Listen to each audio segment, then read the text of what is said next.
So I was just talking about you with my fiance, who you've worked with a few times, and he puts you in his top 10 favorite actors to work with.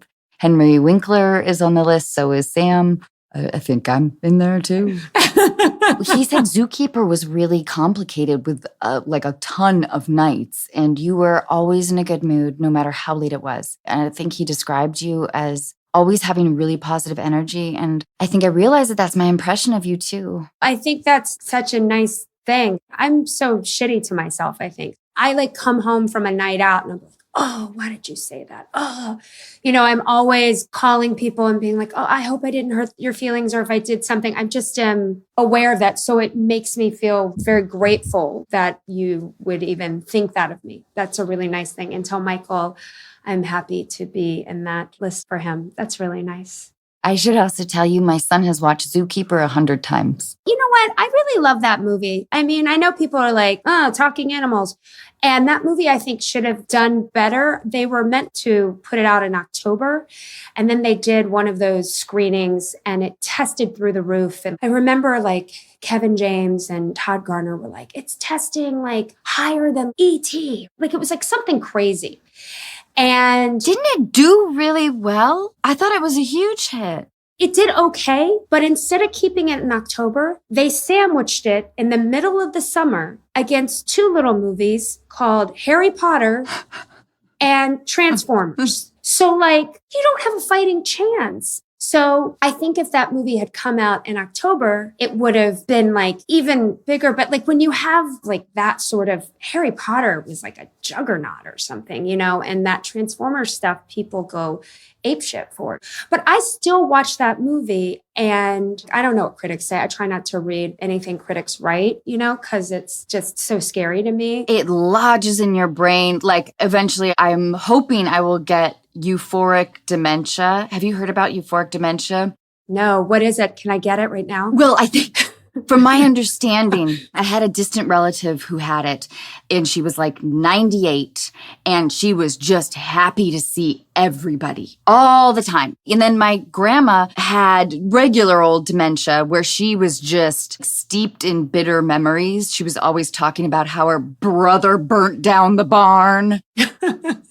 And you don't trust everybody. It's like, you're trying to steal my money. Totally. Yeah. No, I want to be the golden retriever puppy dementia. That's what I want. Yeah. Like, I mean, that's a whole other discussion of like aging, which is really fascinating, which I find on my mind so much lately. Me too. Right? I feel like you and I have only from hanging out at Jeremy Renner's house. Renner's like a brother to me.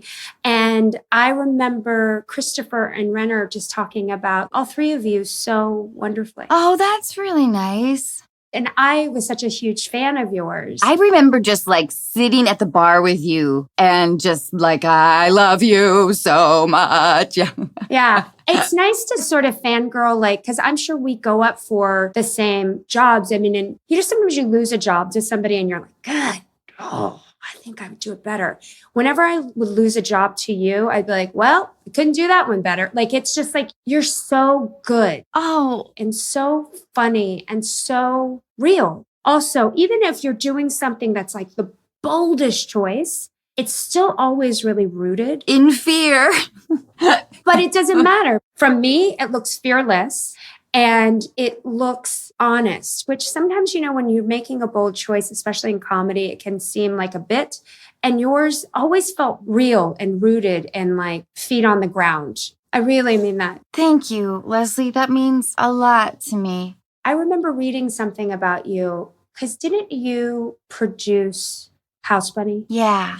And I remember reading about that. And I remember thinking, I was like, oh, that is a boss ass move. And it really inspired me to be like, I am going to fuck it. That's like, thanks. I'm sure there's other actresses who were like, oh yeah, that's how you become a boss. That's how like. But Leslie, I truly felt out of necessity. There was that time in Hollywood between like the writer's strike being suddenly not eligible for like teen stuff and also that genre sort of waning where it was like, oh my God. My plan B is I really haven't been thinking about it lately. But that hustle is so cool. Like I'm doing all this press for this TV show I have out right now called Jupiter's Legacy, and I play like a superhero and stuff. And people were like asking questions about it. And I'm like, I don't know. We shot it almost 2 years ago. So like it's so in the rear view. And so now I'm here and like working with Melissa and Ben, and like so awesome to be around the two of them and how collaborative they are. And just to watch her, especially, like she is so dynamic and so facile and funny and kind. And I love like the formula they have for making movies. It's like, it really inspires me. But I remember I was like nervous when I met you. I was like, I just was such a fan of yours. I'm not blowing smoke up your ass. Oh, thank you. I just really was a fan of yours. And I think you make smart choices and bold choices. And you were doing boss ass moves before like other people were making boss ass moves. And they may have been out of necessity and they may have been out of a writer's strike, but you were doing them and you were really talented. And so I remember being very like inspired by you. I don't know if I would have had my shit together, that if I had met you in my late 20s or in my 30s, if I would have the wherewithal to be able to say that to you in person, because I'd be like, oh, she's going to think you're a weirdo. Or would I be vulnerable enough to say like that to you? But I'm grateful I finally feel confident enough to say that to you now, because it's something I have felt about you my whole career. Leslie, God, thank you. It's true. I thank you for that. And you're a nice person. So are you. And after that party, I wanted to be your best friend. My agent always says this thing, like your life can change with a phone call. Like he was telling me this, like when I was feeling downtrodden about something. And I was like, I'm never going to work again. And he's like, don't worry, Bibby, your life can change with a phone call. And it does. It's like that fine line. I always feel like as actors, we want desperately to work and be going through something and learning something. And, you know, we're trying to do something that's so unnatural, like rip all the scabs off, have somebody see it, and then put it out to the world so the world can judge the shit out of you. But what you really hope is that you make people laugh or cry or feel something or connect with something. And then you do this job, you form these great connections, and then we never see those people again. I never really had friends that were actresses. And then I worked on the show Popular, and Carly Pope, who played my sister on that show, was so wonderful to me. And we were so tight, and we're still tight. Like she's family for me. And then my friend Piper Parabo, who's like, totally we go up for the same parts. And she bought me a birthday present. And she's like, I'm going to buy Bibby these sunglasses. And she goes, I don't know. I just feel like I'm not sure. And her husband was like, just put them on your face. You guys look exactly alike.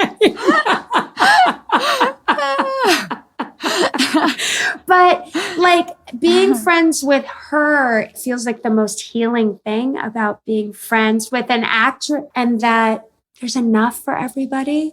But I have like massive abandonment issues. So I'm like constantly, I'm just being like reminded of the same issues I have of like connect with people, have them taken away. Like I feel like in like some weird psychological way, I'm trying to fix something. Do you know what I mean? Like, yeah. And Leslie, now I want to ask you something though. Is this because of your dad passing? Of course it is. It's like my dad passing when I was 3. A lot of things happened that were really intense around him passing. And I think my mother made a choice to do something that sort of ended up protecting me, but not really protecting my 3 other sisters. I think she made my 3 older sisters feel a bit forgotten and like just lost and exposed and vulnerable and possibly unprotected. And then with me, she was doing the best she could. So I'm not angry with her about this choice. But when that thing that she did that protected me, I think in a way robbed me of getting to go through a bunch of stuff. And so after my father passed away, I don't have a lot of memories. So I can remember stuff before I was 3, and then I have like nothing. And then all of my childhood is like very fragmented. Like people are like, I remember this and I remember that. And so like, I almost don't know if like the memories I do have are just like co-opted from stories that I've heard so much over time. And so I've made them like, oh, I remember that. So like, I don't even know if that is true or not. But I think when I started going to therapy, because I used to be like, oh, my childhood was amazing. And it was this and it was that and it was that. And really when I started to talk about it, I think it was like very lonely. anytime I think you lose a parent, it creates this thing, and especially for me, it was like you lose a male figure, though it made me very resourceful. I just remember thinking, just knowing, not even thinking, like, I don't even know when it was like instilled in me that it doesn't matter. You can have all the plans in the world. Just make sure you have your own money. You have your own life. You are taken care of because the world has plans. Like, I just knew that you just had to be self-sufficient.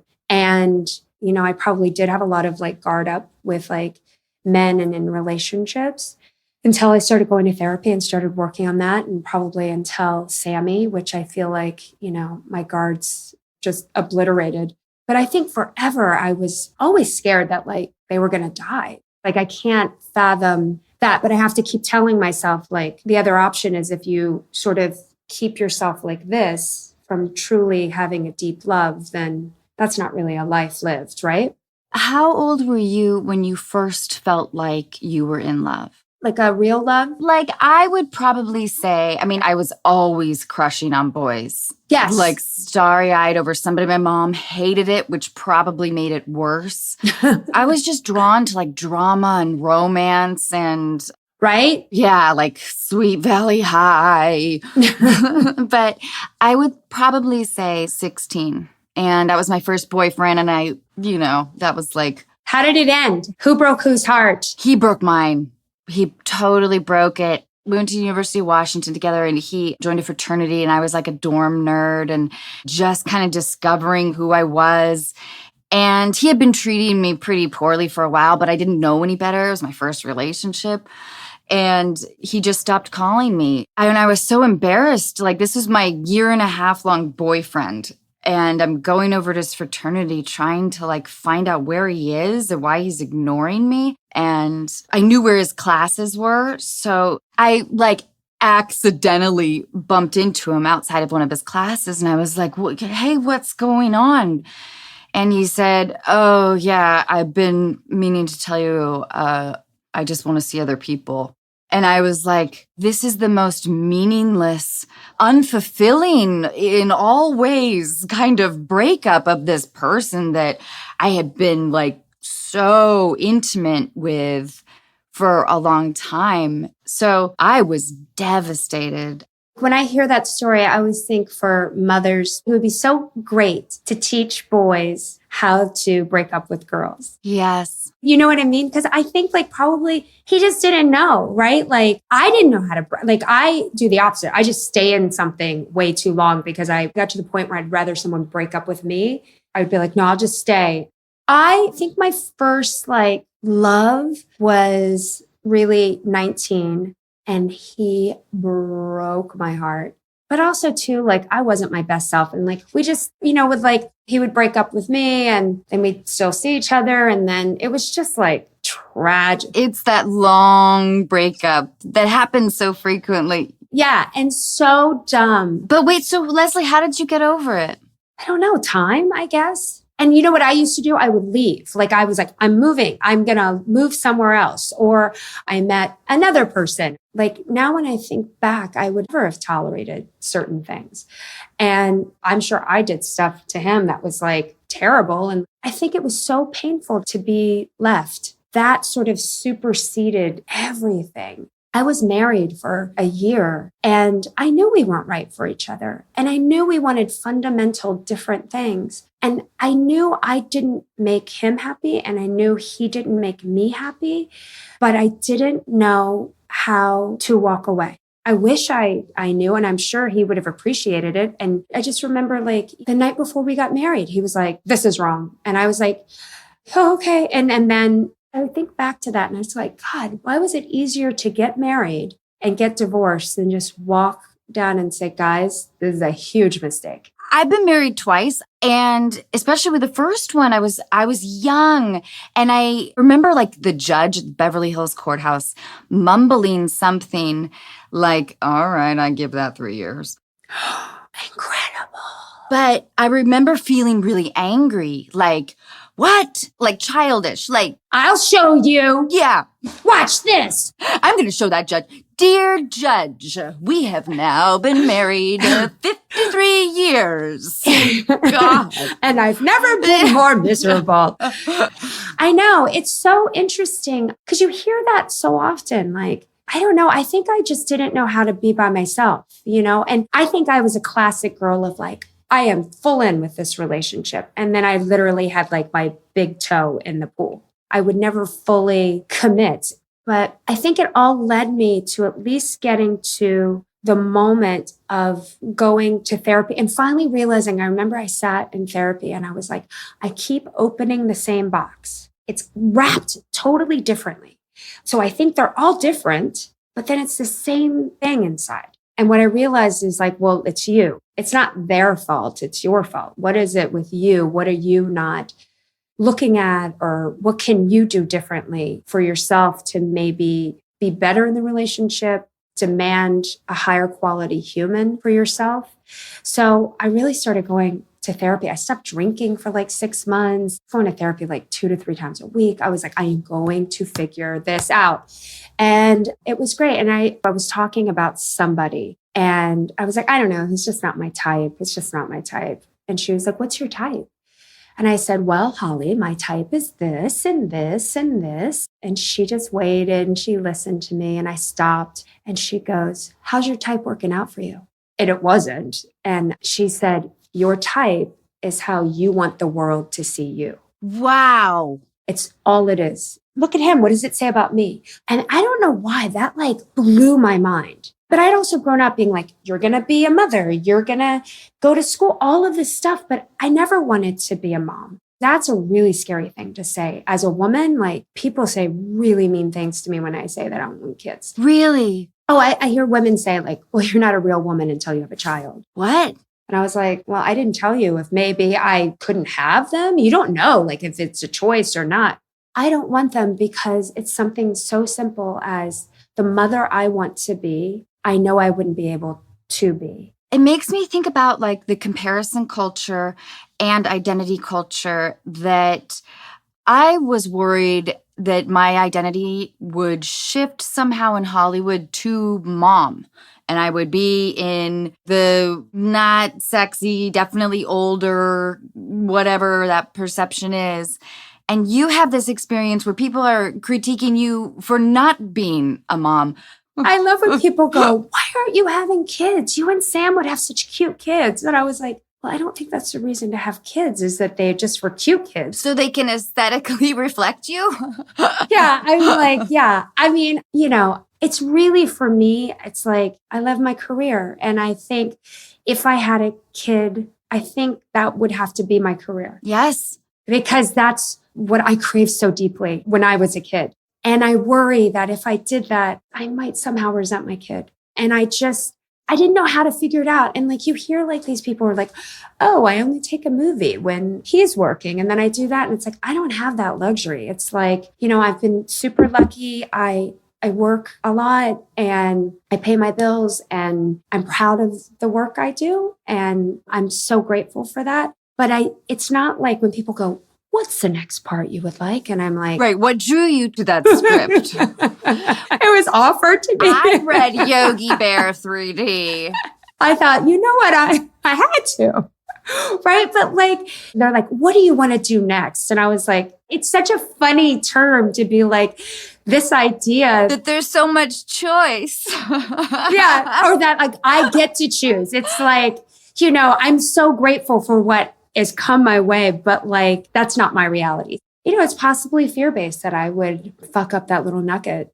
You're juggling it both. Like, is it hard for you? Do you worry about fucking them up? Yes, but also I think you realize actually it is truly a very different being. Like, he has a different personality and thinks in a different way than I do. And sometimes it's like discouraging. But that has lately been relieving some of the kind of guilt because I guess I always saw a child in my future, but it was never a goal like it was for some of my friends. Yeah. So what are your thoughts on weddings? I get super pragmatic about money. And I say this as somebody who threw a wedding. Like I got married and I'm like, oh, it was so much money. And how much stuff they tick on to everything. I have some friends who are getting married and they're like, we don't want to throw a wedding. And I think they're going to run off and do it, just the two of them. I think that's great. I think that's probably what we're going to do. And I really love that. And I secretly want them to do it here so I can be their one person who can witness it. But like, I love the intimacy. Now, I'm going to also contradict myself and say this. What I do like about weddings is the standing before God and your family or whoever you believe in and expressing your love and commitment. That part of a wedding, I'm really into. I understand that. What loses me is all the stress I see so many people go and all the stupid fights that happen and the ugly bridesmaid dresses. You get so sort of wrapped up. I mean, I did. I was like, this needs to be, everything has to be perfect. But I understand wanting to stand before your friends and family and whatever higher being you worship and saying, this is my person. And it's like an ask for support from the people that you love as well. And that's beautiful. That I get. It's just like the whole, like the business. I know. It's like I have to invite my cousin's girlfriend. They've only been dating for 2 weeks.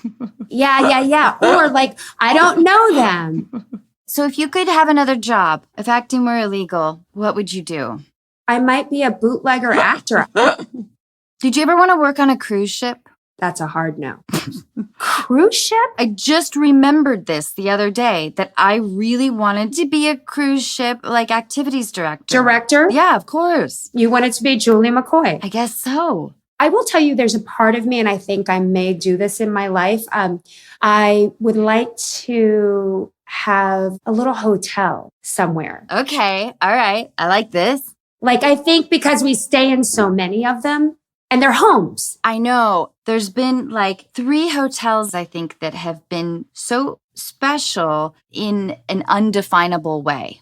They're gorgeous places, but they're unique, they're distinct, they are built with love, and there's something that feels familial, I should say, about those places. Yeah. And it's really hard to define it. Here's the thing. I know exactly what you're saying. That feeling that when you walk in, it's like I always say, it's like your Cheers, like that thing that Cheers has, like where everybody knows your name. And I think there's something to when people go on vacation, making your hotel experience feel familial and special. So I have all of these ideas because we've stayed in so many hotels, and I think it's something that I feel like I will do as some part of my life. I really love that. Hey, dear listeners, I'm in our camper van, having just driven from Los Angeles to Ashland, Oregon. A drive made possible by my favorite extra-strength coffee beverage in a can, Starbucks Triple Shot Energy. To be completely transparent, my fiancé did most of the driving while I knitted 2.5 hats. We've taken this trip more than 15 times over the past year, and it really goes by much faster than you can imagine. Starbucks Triple Shot Energy is our go-to pick-me-up with classic flavors like French vanilla, dark roast, cafe mocha, and caramel. They also have 2 sugar-free, guilt-free flavors, vanilla and black. Whenever we stop for gas, one of us will stock up and refill our little fridge while the other attempts to clean the windshield. Starbucks Triple Shot Energy is the same Starbucks coffee that you love, ready to drink. 225 milligrams of caffeine give you the energy to do the things that matter to you and get you where you want to go. What gives you energy? Find your Starbucks Triple Shot Energy online or at your local store. This episode of Unqualified is brought to you in part by Credit Karma. Credit Karma has always been there to help you make better financial decisions. Now they want to help even more by rewarding you for your good money habits. Credit Karma Money is a brand new checking account where you can win cash reimbursements for debit purchases. You just use your Credit Karma Money debit card and you'll be notified on the spot if you win. Your instant Karma Cash will be added back to your spend account. Credit Karma Money has already given away over $3 million in instant karma to over 50,000 Credit Karma members and counting. You can open your FDIC-insured spend account for free. There's no minimum balance requirements, no overdraft fees, and free withdrawals from a network of over 50,000 ATMs. Right now, visit creditkarma.com/winmoney to open your free account and start winning instant karma. Just go to creditkarma.com/WINMONEY to sign up for free and start winning instant karma. That's creditkarma.com/winmoney. Instant Karma is sponsored by Credit Karma. No purchase necessary. Exclusions and terms apply. See rules. Banking services provided by MV Bank Incorporated, member FDIC. Maximum balance and transfer limits apply. Credit Karma Money. Progress starts here. Can you tell us the story of meeting Sam and falling for him? I went to the chateau. I was meeting two friends, but it was like my publicist and the stylist, because I was doing press that day. And I was sort of doing some deep work on myself, going to therapy, trying to figure it out. And I was standing at the host station at the chateau. And this guy, Will, went like that. And I turned around and it was old Rockwell walking through. He had a coconut juice in his hand. And he was like sort of disheveled. And he came by and I remember we looked at each other. And I didn't know who he was, but like there was something familiar.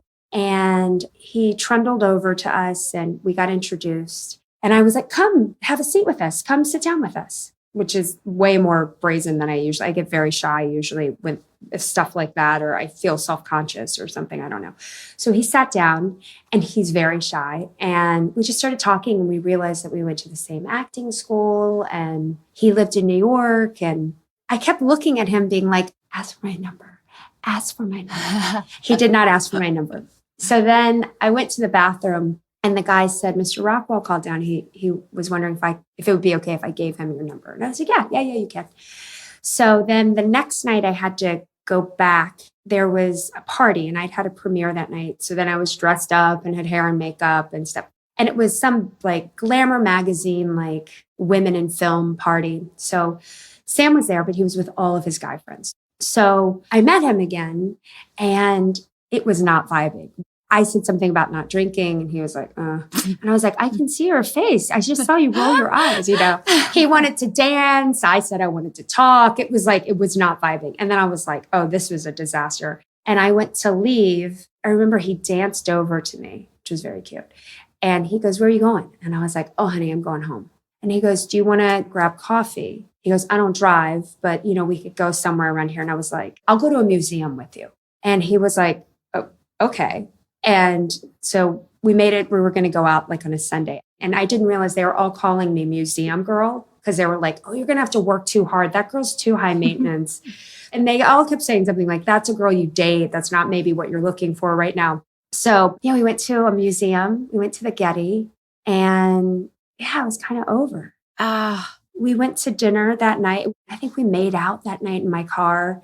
And then he went to San Francisco because he's from San Francisco. So we like sort of forced us to sort of talk on the phone. And just sort of all fell into place really easy and fast. But I think really I knew I loved him, but at like year 5 or 6 is when I really loved him. Like I jumped in the pool. Because I don't think I knew how to love somebody so wholeheartedly that I would risk giving so fully of myself that if something, God forbid, were to happen to him, I'm going to be left shattered and in shambles.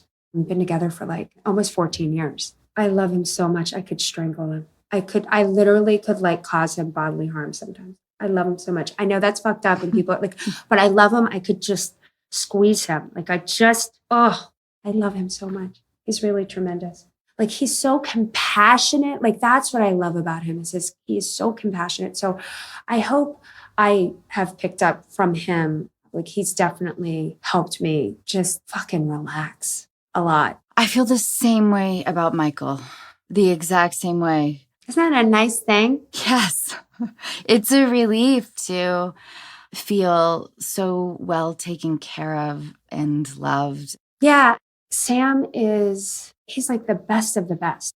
And, I run a little hot, I think, like, especially when I met him, I think I was like, it's got to be perfect and it's got to be this. And I think it goes back to this idea that if it's perfect, nothing bad will happen. I think that pursuit of perfection is a handcuff for me. But it was a really hard one to unlock because it just wound me up. And it doesn't serve anything. If something's perfect, it's not going to be better or this or whatever. And you can have all of this attention to detail. And if it doesn't work out, you're like, oh, well, okay. The chicken got burned and we're going to order pizza or whatever. But it was a hard thing for me of like this pursuit of doing it right or being the best or being something so that I would be loved. Are you superstitious? No. Well, kind of, yeah. The reason why I ask is because some of that line of thinking is like, I think really superstitious people take comfort in, like just the idea if these things are done, then bad things won't happen. No, I think it's like a deep psychological thing that having it be just right so that I will be enough and that it'll be enough to get this attention or feel this or be loved by my sisters or be loved by, I'm the youngest too. I mean, I just have an older brother, but having been around my family this last weekend. How was that? Good. But yesterday, my brother had some friends come over and he didn't tell me. And there was like 5 new people. And I had a rush of anxiety. I wanted to like leave immediately. I felt not just like COVID, like, wait a minute, what are the rules again? Like, wait, like not just that stuff, but also like the slamming of like, wait a minute, I think these people will recognize me and I will have to engage with them with the celebrity. You know what it is. And I guess maybe for our listeners, the best way I could think about describing the feeling of being social in an environment outside of Hollywood sometimes can feel like you are a bride and it's your wedding reception and like your parents, friends, coworkers you're talking to suddenly, like that kind of engagement, if that makes any sense, sort of like elevated small talk that I wasn't ready for. I still feel like, oh my God, I don't even know how to talk to the checkout person at the grocery store. I think it's even, let's see if I can get this right. It's about a vulnerability too, of like, you come with like, you're funny and you're this, and there's like the way you think people want to see you. I'm working with Melissa McCarthy right now, and somebody said, what is she like? I saw her and she wasn't, and I was like, what? She wasn't doing bits from Bridesmaids? Like she was just walking through an office or she was walking through to get dinner. She's not like doing stand-up. It's not her responsibility. It's exhausting. I think sometimes when recognizable people get shy and get scared, to me, I equate it to it's about a vulnerability. It's like if we were sitting there talking and all of a sudden a bunch of people come in who you don't know and there's a fear that you have to sort of change, like whatever this is right now is not going to be enough. And you have to elevate to some idea of what that is. And it's like a weird thing that you just instinctively do because people say things that just are weird. Also, it's just a vulnerability of like sharing something with yourself that you just don't know them. And you just said that you have like a small group of friends. So maybe, I think you're shyer. Oh, yeah, definitely. But that's not the persona that people see. Mm-hmm. The persona of you is like every woman, accessible. Everybody relates to you. Everybody is like, I'm just like her. And so then when that person comes in and you're actually quite quiet or shy or whatever, it's the opposite of what, do you know what I mean? And then of course it would feel like, with your brother, it would feel incredibly vulnerable and also like, hey, just a heads up so that I could have the decision of whether or not I want to be here outside of the COVID of it all, just about the intimacy of it all. Does that make sense? Yeah. And so I ended up kind of offending my sister-in-law, whom I adore. And I'm proud that I was able to give a really heartfelt apology to her because I know how intense my family can be. And I want her to feel like I can be a safe place if she needs it. That's really nice. And in my kind of anxiety unloading, I didn't take any of that into consideration. I know you have to go. But isn't it nice though? Like it's the thing to remember is like how far an I'm sorry goes. Not an I'm sorry, but just an I'm sorry. I see you. Yeah. It's so easy to say I'm sorry. It's so easy. It's really just, oh, I see you. I'm so sorry. I don't think people mean to hurt people as much as people get hurt. And if we just took that time, like there's so few hills to die on. Yeah. Oh, Leslie, I love you so, so much. Please give Sam my love too. I will. Bye. Bye, love. This episode of Unqualified is brought to you by McDonald's, and I want to talk to you about one of my favorite McDonald's items, the Big Mac. As I'm sure you're aware, each bite of a Big Mac is the perfect ratio of sesame seed bun, cheese, lettuce, pickles, onions, and 100% all beef patty. And then, of course, there's the sauce, which is probably best described as magical. But for me, the Big Mac is much more than just a perfect burger.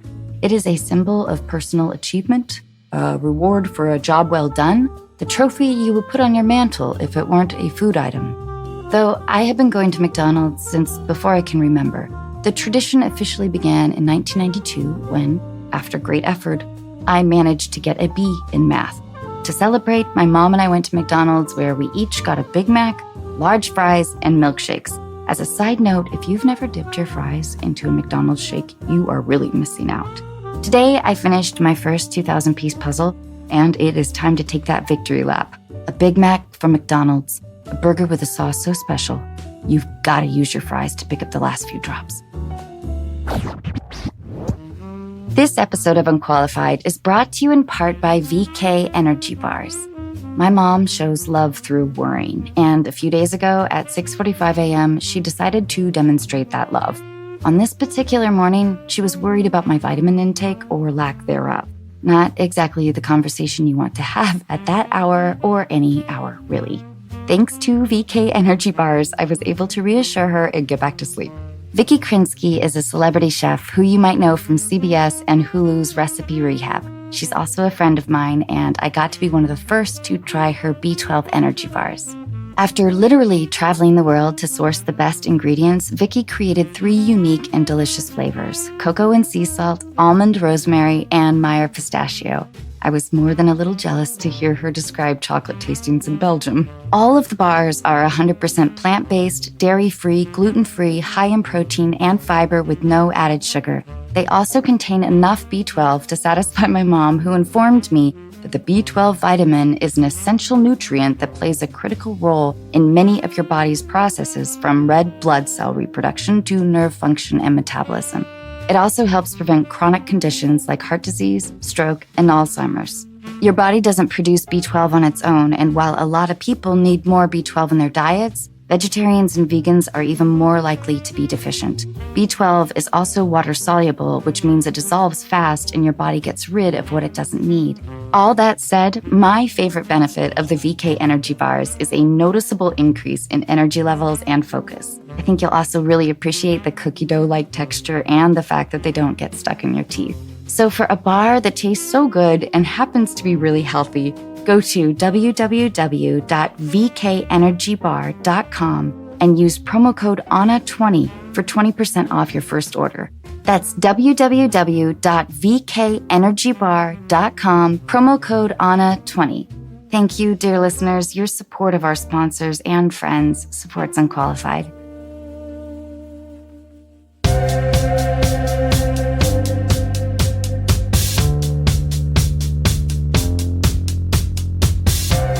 Hey everyone, April Beyer is back, now officially as my much-needed co-host. As you know from previous episodes, April brings great advice, insight, and years of experience. I am so thrilled to have her.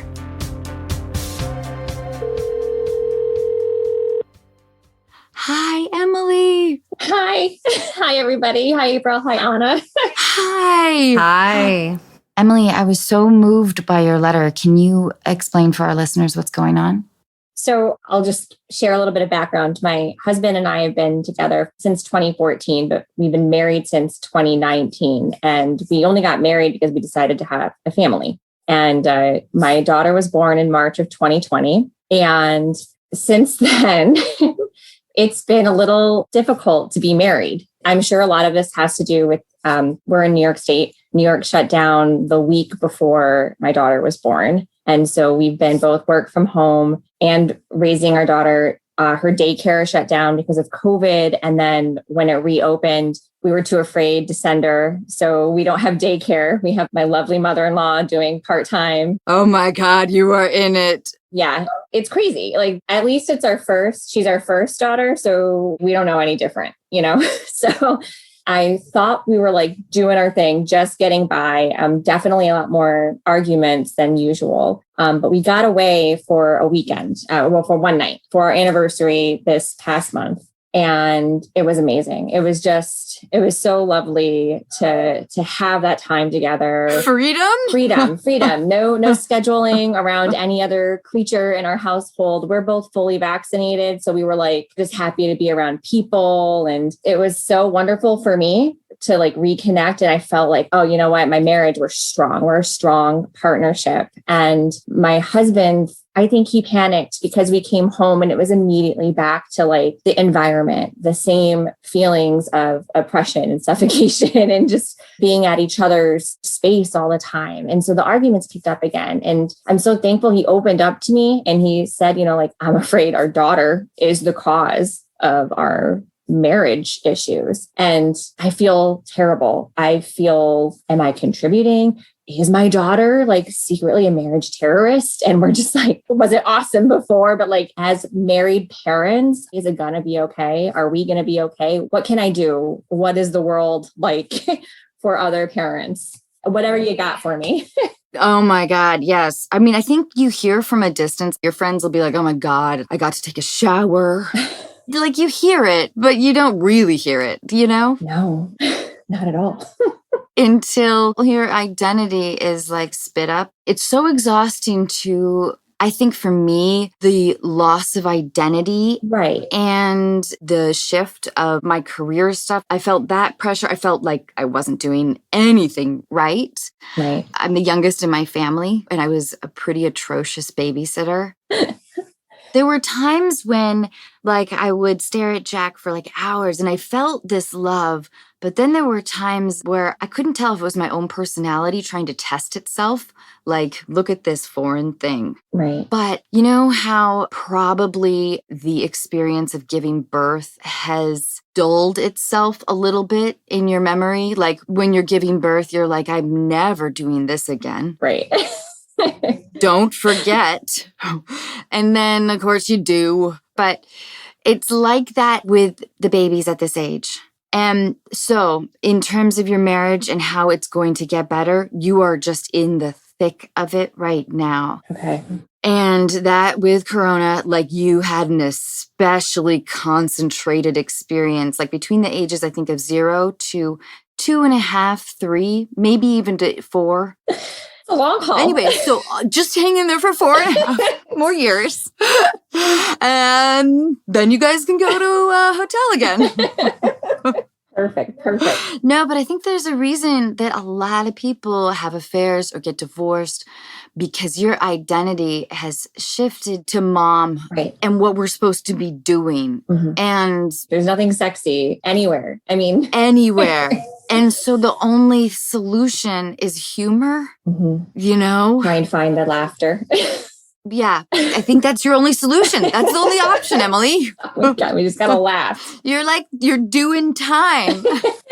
It's a different jail that you voluntarily enter. And this creature just takes everything. Totally. You're supposed to be euphoric about it every second.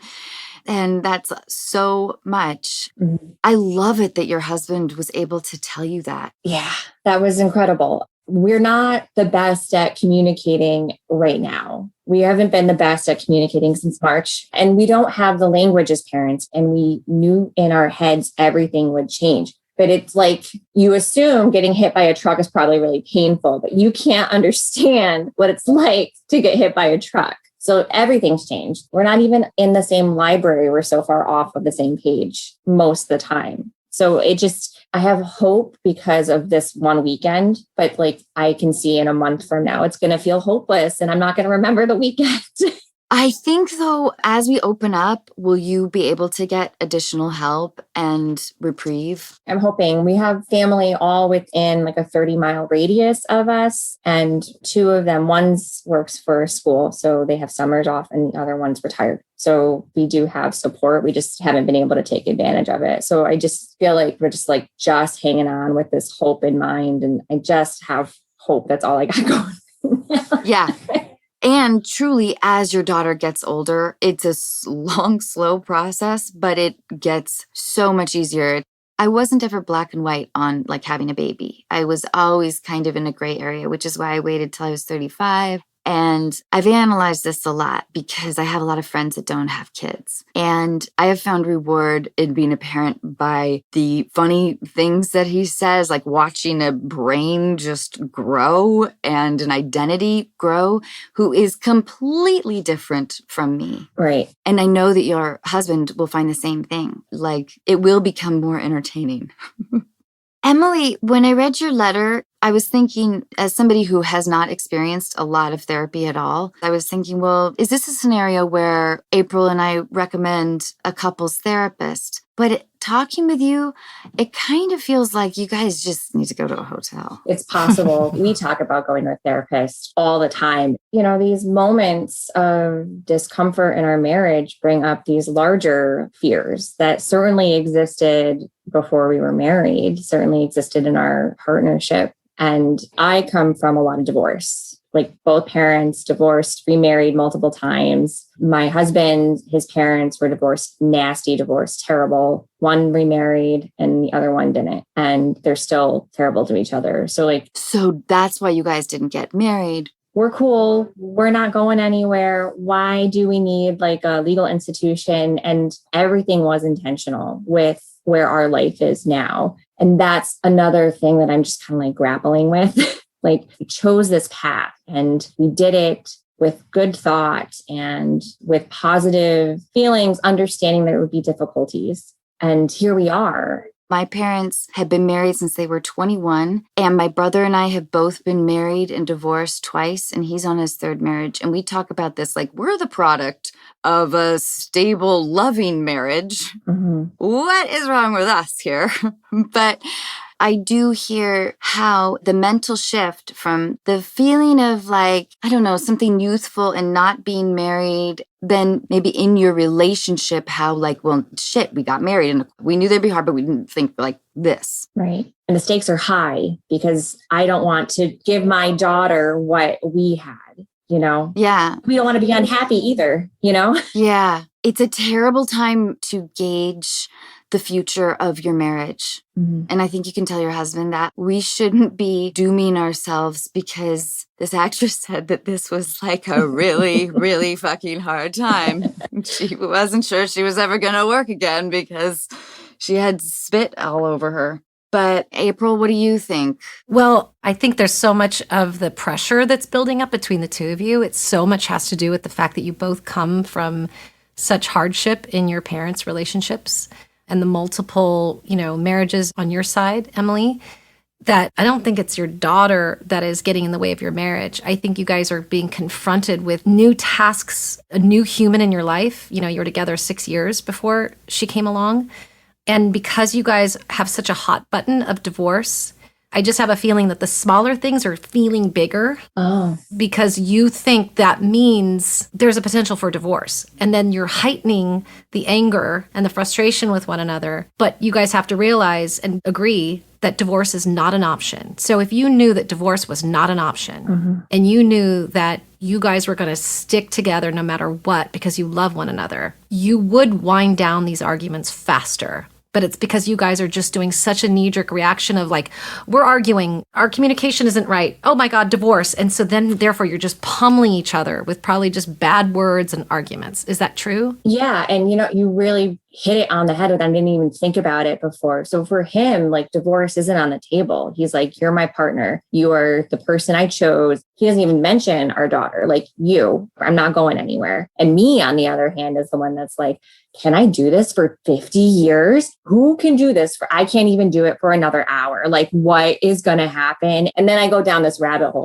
like, I don't want my daughter to see like and unhappy, whatever. Like I must go crazy. And I'm sure some of this is like still like postpartum, like you don't get quite right, right away. And it's all the stress of it and like the not sleeping for a billion years. So yeah, he is that foundation. And that's probably why I'm quite attracted to him on like a soul level where we're connected that way, where I find that stability. And I just must forget that's there. That's a super good point to just think like, this isn't an option. And how does that change the energy in the room? Exactly. It shifts it immediately. And I'm not saying it's overnight, but if an argument is an hour, you can make it 20. And then anything that's 20, you could boil it down to 10. You can just get better at it. You're just pushing the edges a little bit and you're future tripping. I love the fact that when you went away, everything came back. The couples that need to worry are the ones that go away, and it still is rough. Just because you get away for a weekend doesn't mean all of a sudden, like, sex is great and communication is awesome. That means when the child is 18, things are going to be rad. You guys are going to be awesome. Yeah.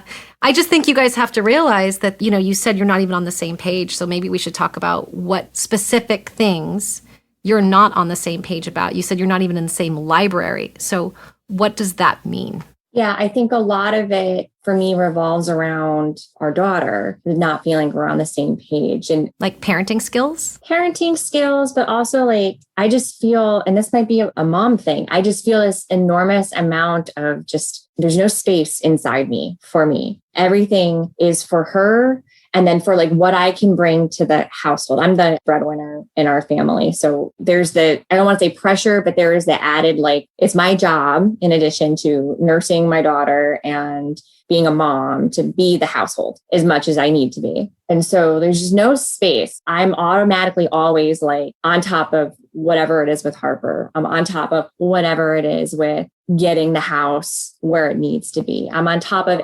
everything else. And what's he doing? I don't feel like he's on top of anything that I'm on top of. Does he work? He does. So my husband's work is busy about 6 months of the year. And then 6 months of the year is pretty easy. And we're entering the 6 months where it's easy. So it's going to be easier for him to take more of a parenting role because he's not as busy. And when he is busy, it's like he doesn't get up from his computer chair for about 10 hours. So it's like actually busy. So you clearly madly love him, right? Like he's your guy. Desperately. I told my friends after the first weekend, I said, this is the man I'm going to marry. I don't know when it's going to happen, but we're going to get married one day. Yeah. So what's happening is like, this is why people deal with generational trauma and such. And I don't think people understand just what divorce does to kids later on in life. Everybody's worried like, oh, I don't want to get a divorce because it's going to hurt my kid. It impacts marriages because you are so triggered by that. But I love that you guys love each other so much. And so therefore, this is an easy solve. Marriage therapy is amazing, but as long as you go to somebody that's literally like a communication expert, you don't need to find the love again. You have a communication problem and you have a time issue and you have a new child. So it's not her. It's just that there's so much pulling at you now. Like you're the primary breadwinner. You've got no space. You're taking care of the house, your daughter, him, your work. You need to sit down and literally just get super pragmatic and practical right now with what do I need? How do I get it? And then he has to do the same. What do I need and how do I get it? Because you're both warring with, well, I need, and you're pulling and pushing at each other. This isn't a marital issue. This is we need to organize our time and we need to organize our communication. Your marriage is great. Your baby is beautiful. You're blaming the wrong things. Okay. How do you engage that conversation? Like I can see it getting not heated, but I can see it turning into this, like, you're not hearing me. This is a need. I've just told you. You say, listen, honey, this is going to sound a little weird, but there's this actress. Do you remember those scary movie franchises? Anyway, I talked to her and her qualified co-host, April, said that we need to really start to have a dialogue about our needs because Perfect. I love you. And the actress said that this time will pass. I think a lot of couples get involved in conversation too soon without doing the work themselves first. And this is what I'm saying. Like, you need to sit in the quiet, maybe as we wrap today, and just sit in the quiet with, what are the things, you said the word space, like there's no space for me. So you're feeling like you're getting lost in this a little bit. but you're not lost. You're needed. That's all. And so if you sit down and go, okay, what are the things that could really help me feel space again? And be practical about it. It could be, I need 30 minutes at this time, or I need help with the dishes, or whatever that is.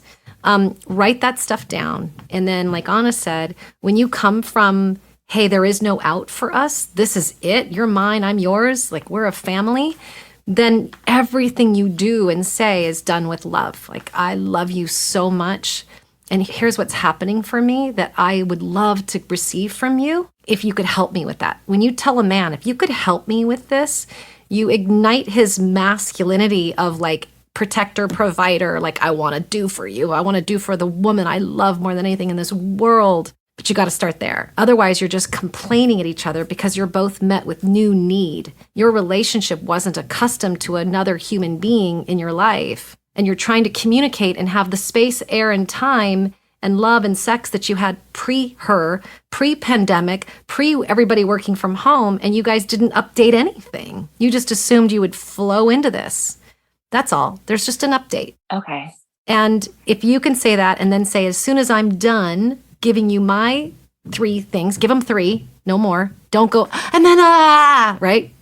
Because he loves you so much that when our guys see us in any kind of chaos and pain, they don't necessarily go into the, let me nurture you. They go into fight or flight, right? They don't want to see us, especially if they've married a strong, smart, successful woman, they don't want to see you breaking down. So he's counting on you to be succinct and calm and loving, and then say, here are 3 things that would really help me. Can we try those for a week? And then say, I would love to hear from you what it is that you need and how can I help you and support you during this time too? Because he's probably feeling like he's failing you. So just say, I'll give you 3, you give me 3, and let's see what we can do from there. Then in 90 days, you do another conversation and you just promise each other that in between those 90 days that you put in 100% effort for those 3 things and you don't fight or talk about those things for 90 days.